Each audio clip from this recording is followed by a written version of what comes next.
안녕하세요. 오늘 여러분과 함께 떠나볼 이야기는요, 한 작가가 무려 60년 평생을 바쳐 완성한 대작입니다. 인간의 야망, 그 끝은 과연 어디일까? 이 질문을 던지는 작품, 바로 괴테의 파우스트입니다. 자, 지금부터 그 깊은 이야기 속으로 함께 들어가 보시죠. 만약 세상의 모든 지식을 알게 된다면 여러분은 그걸로 정말 만족할 수 있을까요? 한번 생각해 보세요.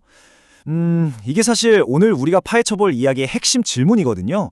모든 걸 알지만 그래서 아무것도 아는 게 없다고 느끼는 한 남자의 이야기. 바로 파우스트의 딜레마입니다. 자, 모든 것을 아는 남자. 그의 절망에 대해서 먼저 이야기해 볼게요. 이 이야기의 주인공은 바로 천재학자 파우스트 박사입니다. 지식의 가장 높은 봉우리에 올랐다고 생각했는데 아이러니하게도 바로 그 순간 가장 깊은 절망의 나락으로 떨어져 버린 인물이죠. 파우스트가 도대체 뭘 얼마나 알았냐고요? 뭐 철학, 법학, 의학, 심지어 신학까지.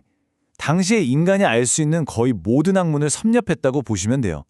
말 그대로 걸어다니는 백과사전이었던 거죠. 그런데 문제가 뭐였을까요? 이 모든 지식을 다 꿰고 있는데도 진짜 삶, 진짜 진리가 뭔지 하나도 모르겠더라는 거예요. 전부 공허하게만 느껴진 거죠. 그의 심정을 한번 들어볼까요? 나는 여전히 여기 서 있구나. 온갖 지식을 갖추었지만 이전보다 현명해지지 않은 가련한 바보로.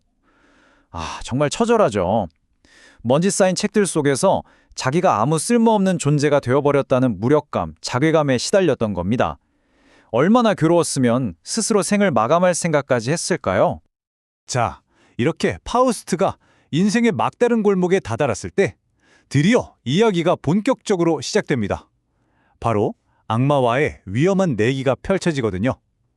파우스트 앞에 구원의 손길인지 파멸의 유혹인지 모를 한 존재가 나타납니다. 바로 악마 메피스토펠레스죠. 사실 이 모든 일의 시작은 저 높은 천상에서 벌어집니다.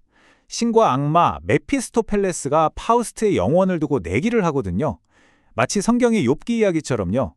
메피스토펠레스가 신한테 이렇게 말하는 거죠. 당신이 그렇게 아끼는 저 파우스트, 내가 한번 제대로 꼬셔볼까요? 100% 넘어올걸요? 하고 자신만만하게 내기를 겁니다. 그럼 이 메피스토펠레스라는 악마, 대체 정체가 뭘까요? 이게 정말 재밌습니다. 그냥 나쁜 짓만 하는 악당이 아니에요. 작품에서는 그를 부정의 정신, 언제나 악을 원하면서도 언제나 선을 행하는 힘이라고 정의합니다. 되게 역설적이죠? 모든 걸 비웃고 파괴하려 하는데 그 행동이 결과적으로는 파우스트를 더 노력하게 만들고 더 높은 곳으로 이끄는 자극제가 된다는 거예요. 정말 매력적인 악마죠? 보통 악마랑 계약한다고 하면 뭘 원할까요? 뭐 돈, 권력, 명예 이런 거잖아요. 근데 파우스트는 달랐어요. 그런 세속적인 것들엔 전혀 관심이 없었습니다. 왜냐? 그는 이미 머리로 아는 지식의 한계를 뼈저리게 느꼈거든요.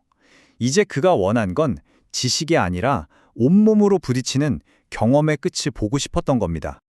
그래서 둘이 맺은 계약 조건이 정말 기가 막힙니다. 파우스트가 이렇게 말해요. 만약 내가 살아가는 어느 한순간을 향해서 멈추어라, 너 정말 아름답구나 라고 외친다면 바로 그 순간 내 영혼은 너의 것이다. 기꺼이 파멸하겠다. 이게 무슨 뜻일까요?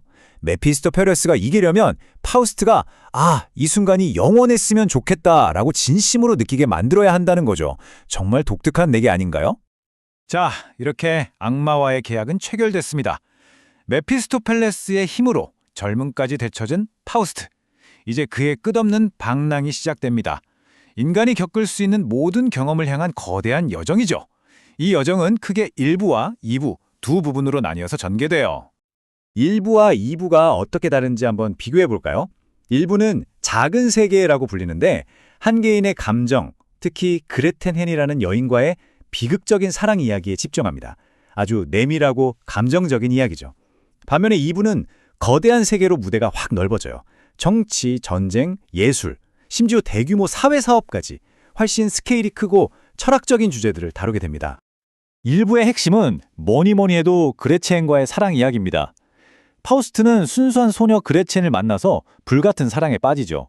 하지만 그의 쾌락과 경험에 대한 욕망은 결국 그레첸을 유혹하고 그녀의 인생과 가족까지 모두 파멸시키는 끔찍한 비극으로 끝나고 맙니다. 인간의 욕망이 얼마나 파괴적일 수 있는지 보여주는 대목이죠. 2부로 넘어가면 파우스트의 스케일이 정말 어마어마해집니다. 이제 개인적인 사랑 같은 건 시시해진 걸까요? 황제를 도와서 경제 위기를 해결하고, 심지어는 시간을 거슬러 올라가서 고대 그리스 최고의 미녀 트로이의 헬레나까지 불러냅니다. 그리고 마지막에는 바다를 메워서 새로운 땅을 만들고 거기에 이상적인 국가를 세우겠다는 거의 신의 영역에 도전하는 엄청난 야망을 보여주죠. 자, 이렇게 온갖 경험을 다한 파우스트. 그의 영혼은 결국 어떻게 됐을까요? 이제 이 이야기에서 가장 논쟁적이고 또 가장 깊은 의미를 담고 있는 결말로 가보겠습니다. 과연 그의 영혼은 구원받았을까요? 대체 왜 그랬을까요? 이야기의 클라이맥스입니다. 파우스트는 이제 늙고 눈까지 멀어버렸어요. 하지만 그는 자신이 개척한 땅 위에서 자유로운 사람들이 행복하게 살아가는 미래의 모습을 마음의 눈으로 봅니다. 바로 그 순간 그는 생애 최고의 희열과 만족감을 느끼며 마침내 운명의 그 한마디를 내뱉습니다. 멈추어라! 너 정말 아름답구나. 자, 그럼 이제 내기는 끝났죠? 메피스토펠레스가 옳다구나! 하고 그의 영혼을 가지러 오는 바로 그 순간 갑자기 하늘에서 천사들이 내려와서 파우스트의 영혼을 낚아채 천국으로 데려가 버립니다. 이게 어떻게 된 일이죠? 분명히 파우스트가 내기에서 졌는데 말이에요. 왜 그는 구원받았을까요? 그 해답이 바로 이 구절에 있습니다. 끊임없이 노력하며 정진하는 자, 우리는 그를 구원할 수 있노라. 그리고 신은 이렇게도 말했죠. 인간은 노력하는 한 방황하기 마련이다. 그러니까 파우스트가 구원받은 이유는 그가 착하거나 완벽해서가 아니었던 거예요. 수많은 잘못을 저지르고 방황했지만 그럼에도 불구하고 좌절하지 않고 끝까지 더 나은 것을 향해 나아가려고 애썼다는 것. 바로 그 노력하는 자세 그 자체를 신이 높이 평가한 겁니다. 그럼 이 파우스트의 이야기가 몇백 년이 지난 지금 우리에게는 어떤 의미가 있을까요? 이 이야기가 우리에게 던지는 질문은 무엇인지 마지막으로 한번 짚어보겠습니다. 사실 우리 시대 자체가 굉장히 파우스트적이거든요. 현대사회의 모습을 한번 보세요. 끊임없이 발전해야 하고 성장해야 한다는 강박, 더 많은 걸 성취하고 더 많은 걸 경험하고 싶어하는 욕망, 바로 이게 파우스트적 정신입니다. 이런 끝없는 야망 덕분에 인류가 엄청난 발전을 이룬 건 맞지만 그 과정에서 생기는 위험성, 파괴적인 부작용도 만만치 않죠? 파우스트가 그레테넨을 파멸시켰던 것처럼요. 어떠세요? 정말 오늘날 우리의 이야기 같지 않나요? 자, 그럼 이제 마지막으로 이 질문을 여러분 자신에게 한번 던져보셨으면 합니다. 만약 여러분의 삶에 단 한순간이 있다면 멈추어라, 너 정말 아름답구나 라고 외치고 싶은 순간은 과연 언제일까요? 무엇이 여러분의 삶을 그토록 충만하게 만드나요? 파우스트의 기나긴 여정이 결국 이 질문 하나로 모아지는 것 같습니다. 여러분 각자의 답을 찾는 여정에 이 이야기가 작은 힌트가 되었기를 바랍니다.